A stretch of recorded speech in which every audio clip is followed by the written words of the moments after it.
Eh bro, nice JC bro. Hey bro, what's up? JC apa ni? Oi.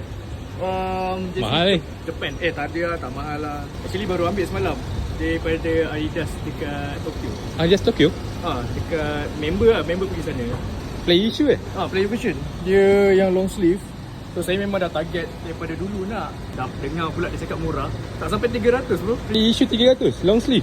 Tak sampai 300. Tak sampai Tak sampai. Maknanya dah 2 lebih ke. Memang beli untuk cantik lah, bukan fan Jepun ke apa. Minat dia punya gameplay lah. Gameplay Jepun kan Ju, and then dia punya Kaumbi dia sampailah ke first team. LA Jepun dia memang tempat lah kan. So ada thing ni, aku beli ni pun salah satu collab dengan Yoji Yamamoto.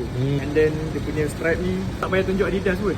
Tunjuk Y3, stripe ni pun dah nampak Adidas kan. Cukup lah, tak payah tunjuk logo. And then one of JC yang pada aku Japan keluarkan cantik lah. Tapi saya suka yang ada api tu. Itu zaman dulu macam kita tengok hype-hype yang collaboration kat Malaysia SBG. Selangor, SBG. Dulu apa? Dengan PKL, KL City.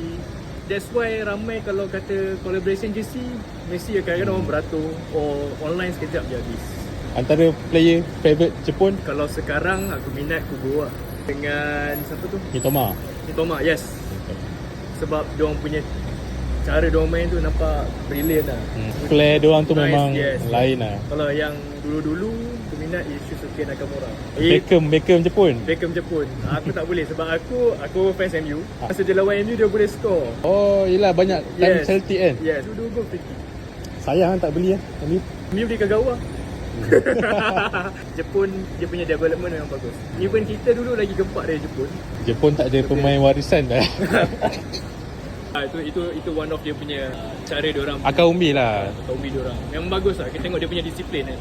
Okay, thank you bro. Ni dari mana? Actually aku daripada Johor. Datang KL ada kerja. Jauh. And plus aku pun ambil barang untuk player. So aku datang sini. Ni agent player ke apa ni? Tak agent. Okay. Saya kuli. Orang suruhan. Tolong ambil barang saya. Okay, nanti catch up lah bang. Okay. Alright, thank you. Apa-apa, jumpa lagi. Datang Johor je. Okay, boleh.